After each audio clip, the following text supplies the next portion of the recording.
रेगिस्तान में बच्चे रेत में गड्ढे खोद रहे थे। पास सांप दिखा। एक थका लड़का जूते उतारकर सांप को छू बैठा। नतीजा ये हुआ कि उसे रेगिस्तान छोड़ना पड़ा। शहर में स्टैनली पैदल चल रहा था कि अचानक जूतों की एक जोड़ी उसके सिर पर गिर गई और वो गिर पड़ा। उसके पिताजी पैर की बदबू की दवा पर काम कर रहे थे, इसलिए स्टैनली ने वो जूते घर ले जाने का फैसला किया। उसी वक्त पुलिस अचानक वहां पहुंच गई। उन्होंने बताया कि ये जूते एक मशहूर बेसबॉल खिलाड़ी के थे और चैरिटी इवेंट से चोरी हुए थे। इसलिए पुलिस को शक हुआ कि स्टैनली ही इस चोरी का दोषी है। पुलिस ने स्टैनली को घर ले जाकर परिवार को इस बात की खबर दी, लेकिन स्टैनली के परिवार को ज्यादा हैरानी नहीं हुई। उन्होंने इसे एक शाप की वजह बताया जो उनके खानदान पर लगा हुआ है। वहीं पुलिस ने कुछ संदिग्ध बातें देखी। स्टैनली के पिता के पास एक पूरा फ्लैट था जिसमें दर्जनों जूतों का डिब्बा भरा पड़ा था और स्टैनली ने अपने कमरे की दीवारें पोस्टरों से भर रखी थीं। दीवार पर चमकते सितारे की छाप का सबूत मिला, इसलिए स्टैनली को जेल भेज दिया गया। उसे 2 विकल्प मिले, जेल में रहना या ब्लू लेक कैंप में 18 दिन। स्टैनली ने कैंप चुना। बस उसे रेगिस्तान के बीच ले गई जहां चारों तरफ गड्ढे थे। वो एक छोटे शहर पहुंचा जहां छांव थी और सारे बच्चे कैदी की वर्दी में थे।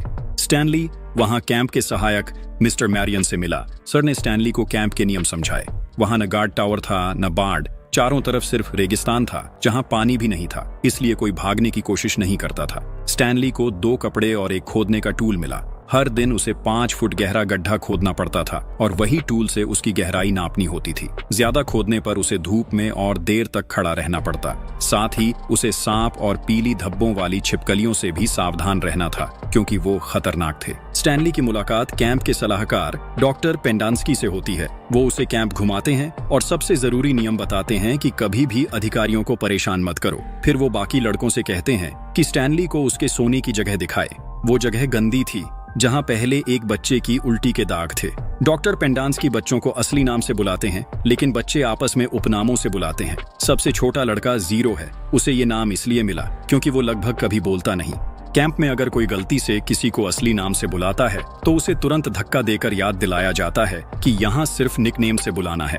डिनर में स्टैनली को बस अलग अलग तरीकों से बने चनों की रोटी मिलती है। पीटर उसका खाना छीन लेता है क्योंकि स्टैनली ने आज खुदाई नहीं की थी। बच्चे स्टैनली से पूछते हैं कि वो यहाँ क्यों आया है। स्टैनली बताता है कि उस पर मशहूर खिलाड़ी के जूते चुराने का आरोप है। ये सुनकर जीरो अचानक पूछता है कि क्या उन जूतों पर लाल एक्स का निशान था। सब लोग हैरान हो गए। स्टैनली ने बात पक्की कर दी और उसके दिमाग में फिर से अदालत का सीन आया जहां उस बेसबॉल स्टार ने बताया था कि वो अनाथालय में बड़ा हुआ था और इसलिए चैरिटी में दान करता है।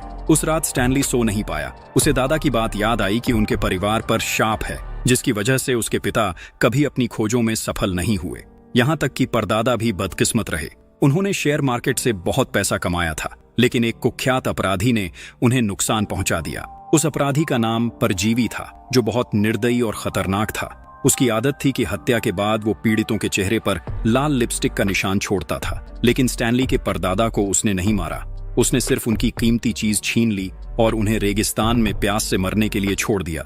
अगले दिन सुबह अंधेरा रहते ही बच्चों को काम के लिए जगा दिया गया। नाश्ते में सबको एक केक और एक सैंडल मिला। स्टैनली ने जैसे ही एक सैंडल लिया, पीटर ने उसे धक्का देकर छीन लिया। वो सैंडल पीटर का था और छोटा था। टीम खुदाई करने पहुंची। मिस्टर सर ने स्टैनली को समझाया कि अगर खुदाई में कुछ दिलचस्प मिले तो उसे रिपोर्ट करना होगा। गार्ड को वो चीज पसंद आई तो पूरा दिन छुट्टी मिलेगी। उन्होंने ये भी कहा कि वो किसी खास चीज की तलाश नहीं कर रहे, बल्कि ये सब बच्चों की सोच और चरित्र मजबूत करने के लिए है। फिर सब बच्चे काम में लग गए। खुदाई करते समय कभी कभी मिट्टी दूसरी जगह गिर जाती थी। स्टैनली सबको सावधान रहने की कोशिश करता। जब स्टैनली ने कहा कि अपनी खुदाई की मिट्टी दूसरी खाई में मत फेंको तो सब उसका मजाक उड़ाने लगे। गड्ढा खोदते समय उसके दिमाग में परिवार के शाप की बातें आईं। उसके पूर्वज इलिया एक पिग फार्म में काम करते थे और मालिक की बेटी मायरा से प्यार कर बैठे। इलिया सलाह लेने एक स्थानीय जादूगरनी जीरोनी के पास गया। जीरोनी ने कहा कि वो हार मानकर अमेरिका चला जाए और अपनी किस्मत तलाश करे, लेकिन इलिया ने हार नहीं मानी और मायरा से शादी के लिए पूछा। मालिक ने मना कर दिया। उस समय एक और उम्मीदवार ने बड़े सुअर को दहेज में दिया था, इसीलिए इलिया का प्रस्ताव ठुकरा दिया गया। इलिया उदास हुआ तो जीरोनी को उस पर दया आई। उसने इलिया को तरीका बताया कि हर दिन वो एक छोटे सुअर को गोद में लेकर पहाड़ पर जाए, वहां झरने का पानी पिलाए और उसके लिए गाना गाए। ऐसा करने से सुअर बड़ा होगा और इलिया भी मजबूत बनेगा। बाद में वही सुअर सबसे अच्छा दहेज बनेगा। जीरोनी ने यह भी शर्त रखी कि सुअर देने के बाद इलिया उसे कंधे पर उठाकर पहाड़ पर ले जाएगा ताकि वो भी पानी पी सके। अगर इलिया ने ये वादा तोड़ा तो उस पर शाप लगेगा। शाप पूरे परिवार और आने वाली पीढ़ियों पर लगना था। इलिया ने कुछ दिन तक ज़ीरोनी की बात मानी और सुअर बड़ा होता गया। वो उसे मालिक के पास ले गया, लेकिन उसके और दूसरे लड़के के सुअर बराबर बड़े निकले। मालिक ने मायरा से कहा कि वो खुद पति चुने। मायरा ने मजाक में नंबर बताने का खेल खेलने को कहा। उसकी लापरवाह और सतही आदत से इलिया बहुत दुखी हुआ और उसने अमेरिका जाने का फैसला कर लिया, जैसा ज़ीरोनी ने पहले ही कहा था। लेकिन जाते समय वो ज़ीरोनी से किया हुआ वादा भूल गया। ज़ीरोनी को पहाड़ पर ले जाने का वादा तोड़ने पर उसकी दादी ने इलाया के पूरे परिवार को हमेशा के लिए शाप दे दिया। अब वर्तमान में मिस्टर सर ट्रक लेकर गड्ढों के पास आते हैं जहां बच्चे पानी डालते हैं। वो स्टैनली का मजाक उड़ाते हैं क्योंकि सिर्फ एक दिन की खुदाई में ही उसके हाथों में छाले पड़ गए। सबसे पहले खुदाई करने वाला ज़ीरो था, जो इतना तेज था कि बच्चे मजाक करते कि जैसे उसने जमीन खाकर गड्ढा बनाया हो। जब स्टैनली ने अपना गड्ढा पूरा किया तो किसी ने मदद नहीं की कि वो बाहर निकले। उसे खुद ही चढ़ना सीखना पड़ा। शहर लौटते समय स्टैनली की मुलाकात होती है मिस्टर सर से। मिस्टर सर ने बंदूक उठाई। स्टैनली को लगा कि वो उस पर तान रहे हैं, लेकिन असल में वो एक पीली धब्बों वाली छिपकली को निशाना बना रहे थे। पहली गोली चूक गई और छिपकली स्टैनली पर झपट पड़ी। तभी मिस्टर सर ने दूसरी गोली चलाई और उसे मार दिया। दिन गुजरते गए और स्टैनली धीरे धीरे कैंप की सख्त जिंदगी का आदी होने लगा। वो सुबह जल्दी उठता, कड़वी उबली दाल खाता और पूरे दिन खुदाई करता, जिससे हाथों पर छाले पड़ जाते।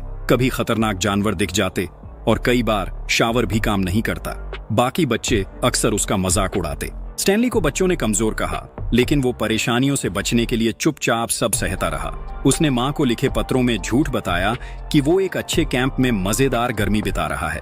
एक दिन उसे खुदाई में एक फॉसिल मिला, जिसे उसने पेंडांस्की को दिखाया, लेकिन डॉक्टर ने कहा कि कैंप के मैनेजर को फॉसिल्स में कोई दिलचस्पी नहीं है। उसने ये भी बताया कि ये जगह पहले एक तालाब था और आसपास की जमीन क्वांग ट्रैप के दादा की थी। ये सुनकर पुरानी यादें ताजा हो गईं। उस समय शहर बहुत रौनक वाला था। एक व्यापारी सैम यहाँ आता और खास प्याज बेचता, जिसके बारे में उसका कहना था कि ये हर बीमारी का इलाज है और खतरनाक छिपकलियों को भी भगा देता है। सैम को स्कूल की टीचर कैथरीन से प्यार हो गया था। वो हमेशा उसके लिए प्याज का थैला लाता और कैथरीन उसे अपने हाथ से तोड़े हुए आड़ू का जार देती। शहर के ज्यादातर लड़कों को कैथरीन पसंद थी और उन्हें ये बिल्कुल अच्छा नहीं लगता था कि सैम को उससे ज्यादा महत्व मिल रहा है। एक दिन बारिश के मौसम में कैथरीन मजबूर हो गई। स्कूल की छत से पानी टपकता था, इसलिए बच्चों को जल्दी घर भेज दिया गया। सैम ने मरम्मत करने की जिम्मेदारी ली और इस बहाने वो कैथरीन के करीब आ गया। दोनों की नजदीकियां बढ़ीं और सैम ने स्कूल के बाकी खराब हिस्सों की मरम्मत में भी मदद की। शाम को जब कैथरीन बड़ों की क्लास लेती थी तो सैम ने देखा कि कुछ आदमी उसके साथ बार बार गंदी बातें करते थे। कैंप का सुपरवाइजर वॉकर तो सीधे उसे डेट पर बुलाता था, लेकिन कैथरीन ने इनकार कर दिया। इससे वॉकर नाराज हो गया। धीरे धीरे स्कूल ठीक हो गया। स्कूल शहर की सबसे सुंदर इमारत थी, लेकिन सैम ने अपना गधा खो दिया था, इसलिए उसे नाव का इस्तेमाल करना पड़ा। एक बारिश भरे दोपहर में सैम और कैथरीन ने हिम्मत करके एक दूसरे को चूम लिया। ये सब वॉकर ने देख लिया और तुरंत पूरी खबर शहर में फैला दी। कुछ ही घंटों में सारे मर्द इकट्ठा हो गए और साजा के तौर पर स्कूल को जला दिया। घबराकर कैथरीन पुलिस कप्तान के पास मदद मांगने गई, लेकिन वो नशे में था और उसने उससे चूमने की जिद की। कैथरीन ने उसे धक्का दिया तो उसने उसका मजाक उड़ाया। उसने सैम का अपमान किया और याद दिलाया कि अलग जाति के रिश्ते कानूनन गलत हैं। सैम को जरूर फांसी होगी। डरकर कैथरीन तुरंत सैम को चेतावनी देने दौड़ी, लेकिन तब तक देर हो चुकी थी।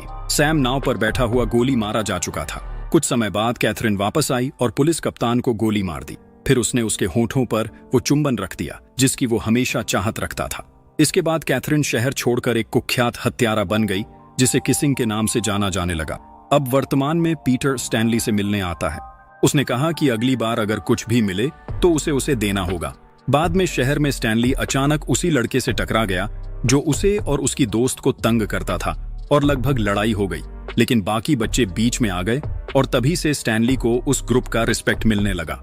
उन्होंने उसे केव मैन बुलाना शुरू कर दिया, यहाँ तक कि पानी लेने की लाइन में भी उसे अच्छी जगह मिली। थोड़ी देर बाद स्टैनली को अपनी माँ से चिट्ठी मिली।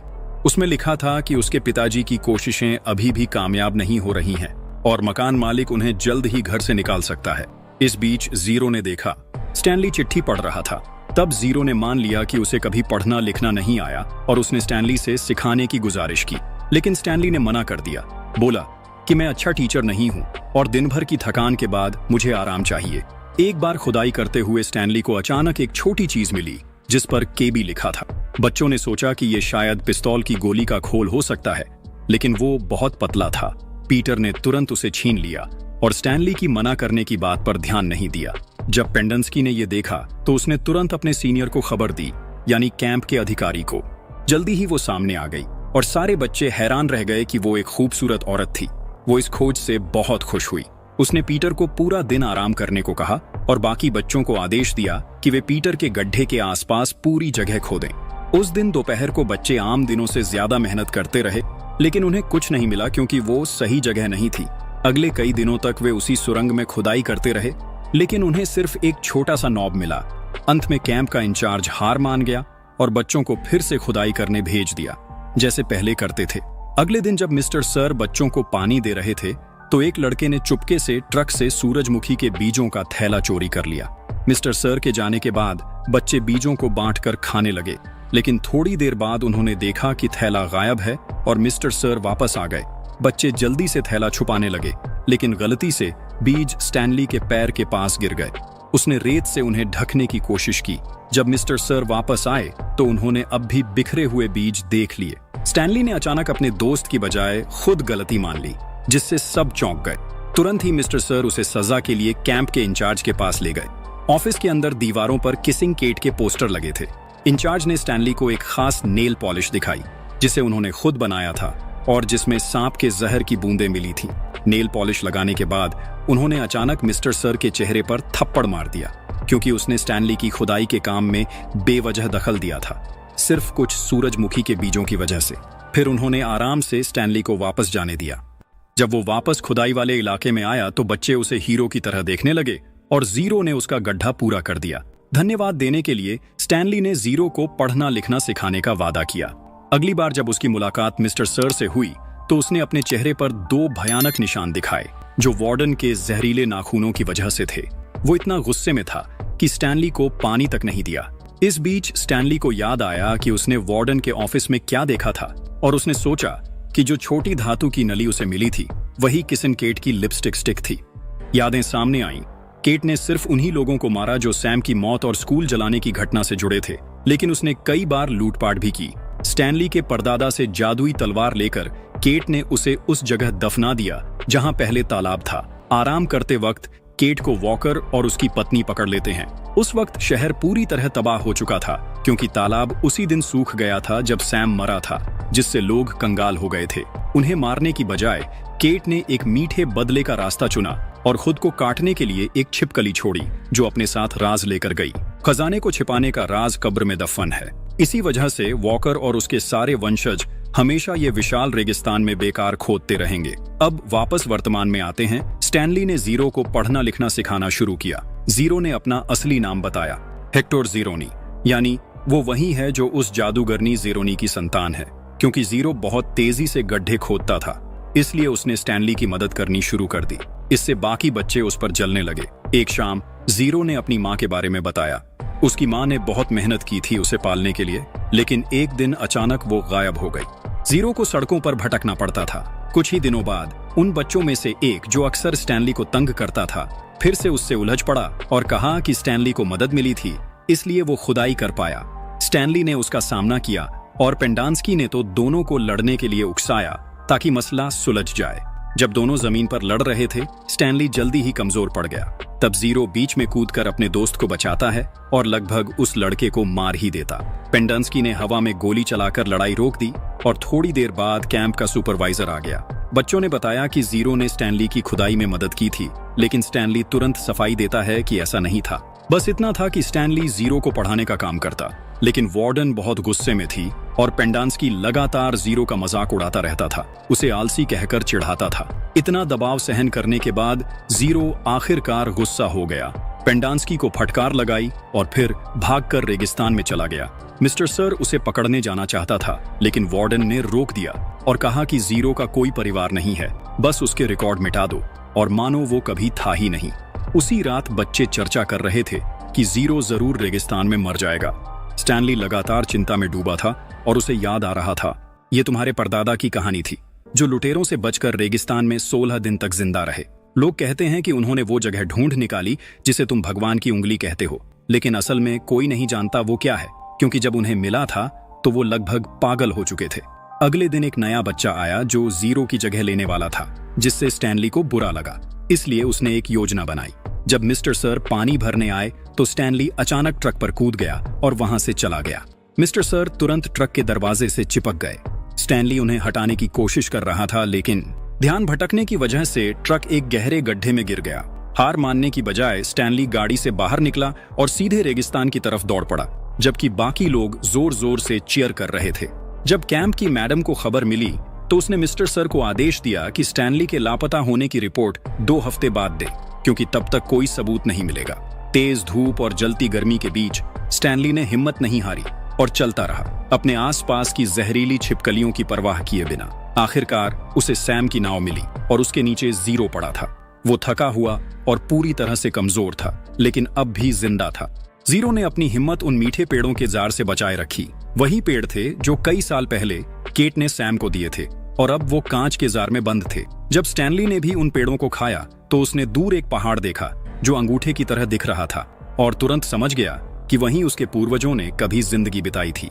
दोनों लड़कों ने नाव छोड़ी और उस पहाड़ पर चढ़ना शुरू किया। ये काम बहुत मुश्किल था। स्टैनली फिसला और लगभग गिर ही पड़ा, लेकिन जीरो ने जल्दी से हाथ बढ़ाया और उसे ऊपर खींच लिया। जीरो का हाथ घायल था तो स्टैनली ने पूरी कोशिश करके उसे पट्टी बांधी। दोनों थोड़ी दूर चले, लेकिन जल्दी ही जीरो कमजोर पड़ गया और गिर पड़ा। स्टैनली ने उसे गिरने से पहले पकड़ लिया, लेकिन तब तक जीरो काफी थक चुका था और बेहोश हो गया। हार मानने के बजाय स्टैनली ने अपने दोस्त को कंधे पर उठा लिया और उसे पहाड़ की चोटी तक ले गया, जैसे उसके पूर्वज कभी सुअर उठाकर ले जाते थे। आखिरकार स्टैनली को हरी भरी जगह दिखी, जहां एक छोटी नहर थी जिसमें साफ पानी बह रहा था और साथ ही कुछ स्वादिष्ट प्याज भी थे। सैम ने जीरो को जगाकर उसके साथ खाना खाया ताकि ताकत वापस आ सके। स्टैनली ने अपने परिवार का पुराना गाना गाया जो असल में पीढ़ियों से चला आ रहा था। इससे जीरोनी की आत्मा को सुकून मिला और श्राप खत्म हो गया। तीसरे स्टैनली ने आड़ू और प्याज मिलाकर पैरों की बदबू दूर करने का तरीका खोज लिया, जिससे पूरा परिवार खुश हुआ। अगले दिन जीरो ने सच बताया कि वही जूते चोरी करके लाया था। उसने उन्हें बाल गृह से उठाया था, लेकिन पुलिस से बचने के लिए नदी में फेंक दिया, जो गलती से स्टैनली पर गिर गए। बाद में जीरो दूसरी दुकान से जूते चोरी करते हुए पकड़ लिया गया। स्टैनली नाराज नहीं हुआ, बल्कि किस्मत मानकर खुश था। तभी उसका वकील आया और उसे बेकसूर साबित करके सुधार गृह से छुड़ा लिया।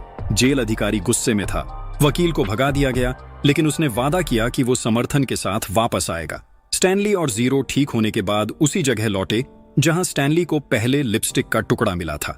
कई घंटे की खुदाई के बाद उन्हें खजाने का डिब्बा मिल गया। तभी कैंप प्रभारी और मिस्टर सर वहां पहुंच गए, लेकिन जहरीली छिपकलियों का झुंड लड़कों और खजाने पर चढ़ गया और उन्हें बचा लिया। कैंप प्रभारी ने इंतजार करने का फैसला किया कि छिपकलियां बच्चों को मार दें।